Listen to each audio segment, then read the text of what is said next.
wanni amma an dabarfachuu dhufe suuraa Ustaaz Kamaal mammaxxanfamaa namni miira keessa seenaa jira gariin ammoo dubbimaa seenee dubbii haasayaa jira jechuudhaan agarra hawaasa keenya nuti yookaa sa'aatii 40 wayii rafne sa'aatii 40 wayii keessatti daqiiqaa 5 sa'aatii takka lama yoo rafne jechuun akka maraanne jechaaf rafne waan kana akka dhageenyirraa jechuudha miira keessa gadi baatanii dubbiin facaasina irratti dalagutti jirra dhibbarraa dhibba maaltu jira garam deemaa jirra maaltu jira dhibbarraa dhibba waan dhugaa social media kanarratti bahee namni lallabaa oolee maalii jechuun bu'aa hin qabu maaltu dhugaadha maaltu dhara yeroo ani laayivas akkanatti seenu narraa fahamtan jayyidan akkana narraa fahamtanii kanaa miti garam deemaa jirra garamtu jira maaltu jira eessa jirra CIA sini agalu qormaata guddaa kanan jedhamne dubbii madhageettaniif gadi baatanii tiniin dubbii hin labsina argitanii qormaata guddaa itti nay'ee jennu kana hawaasni Oromoo hundi dhaga'uu ta'a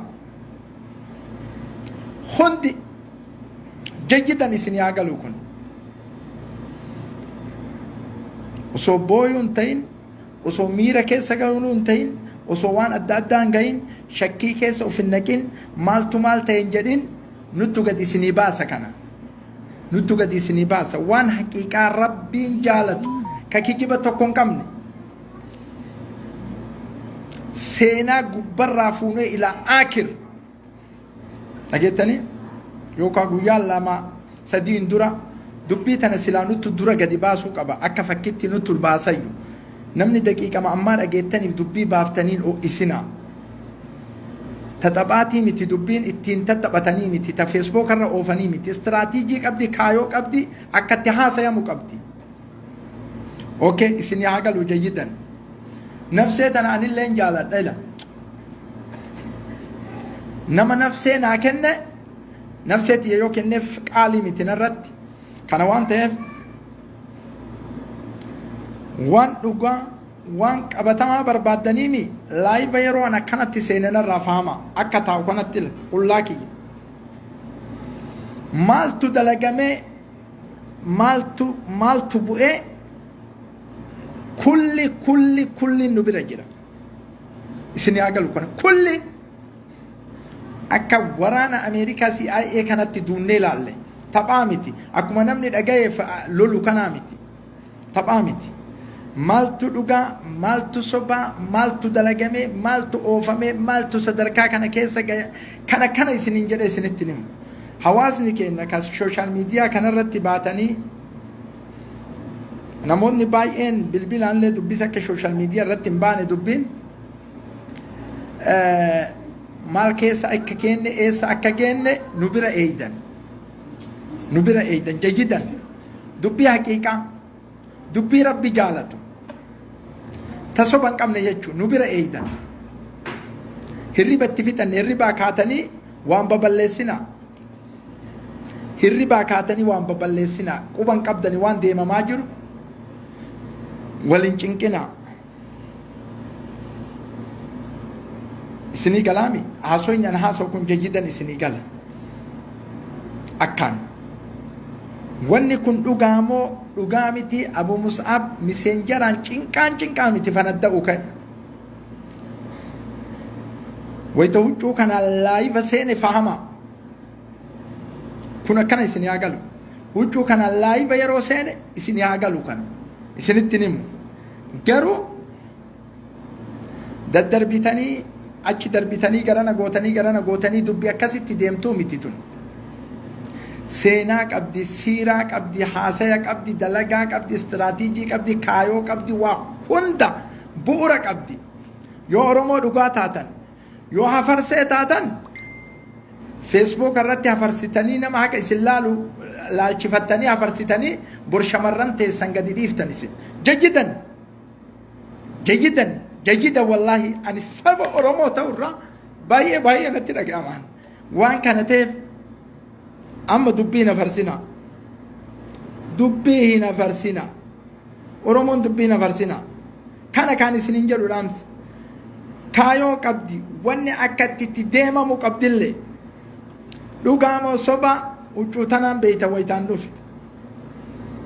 Karoora kanaan dhufe hin beeytan. Maaltu dalagamee, maaltu jira, soba moo dhugaa nuttu isinii fida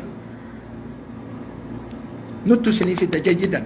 Taarika wajjin waan dalagame wajjin dhugaa dalagame moo sobaan dalagame maaltu dalagame akkamit dalagame yoo dhugaa ta'e akkamit dalagame karoora kamiin dalagame eenyu dalagee eessa dhaqee maaltu dalagee yoo dhugaa ta'e nuttu isinii fida. Yoo hin dalagamne hin jiraa maalii jedhamle nuttu isinii fida. Sa'aatii 40 way sa'a 2 yoo rafne rabbiin ka argu. 42 keessa sa'a 2 yoo rafne hirribni jira jarranu isinii haa galu kun. Yoo dhugaa taate Oromoo waan jettu eeyna itti achi finne. Yoo soba taate illee nu isinii fida. Yoo isin soba taate dubbiin tun huccuu kanaan hin dhufnu. Yoo dhugaa taate huccuu kanaan dhufna isinii haa galu akkanatti. Maaltu deemee maaltu dalagamee nuttu isinii fida. Dhageettanii hin cinqamina.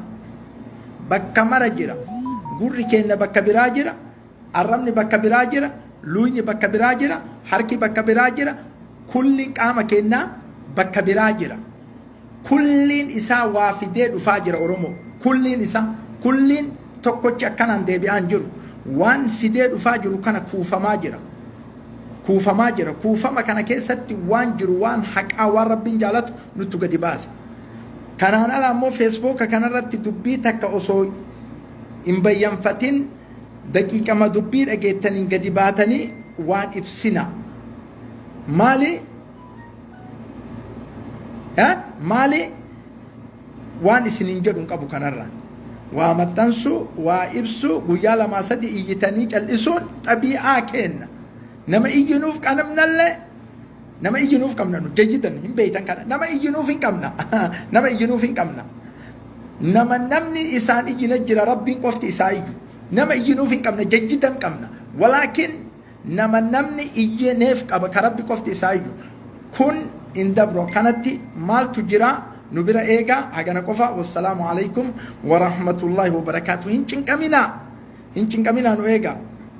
Anattu tafaasiila dubbii dhibbatti isinii fida tafaasiila dubbii. Maaltu akka deema? Arruuyiiti yatana eennuuf sodaadhu rabbii aalamaa malee. Isinii galaami tafaasiila dubbii anattu isinii fida. Cinqaa tokko malee sooshaal miidiyaa irratti osoo nu batii waan adda addaa hawaasa tuqu nama akkanattu akkana godhee duraanuu isin beeynaa kun istiraatiijii nama du'ee nama kufee qofa. Dhagaa xariiqa qabna karaa deemnuu hin qabna nu. Tokko ka isinii himu nadhii gammadaa kaleessa awwaalame taarika kana keessatti ammoo namni biraan awwaalamaa sammuu keessa isinii yaadin. Waliin awwaalamnee qabrii seenna malee kana akkasitti beeytan jira nu eeggaddanii magribni illee ga'e kana nu bira eeydan waan jiru dubbii haqa. Namoonni ammoo waa harkaa hin qabne jechuma dhagayeef laayif irratti baatanii nama wareerina hagas qofa isiniin jira. Wassalaamu alaikum nu bira eegaa dubbii.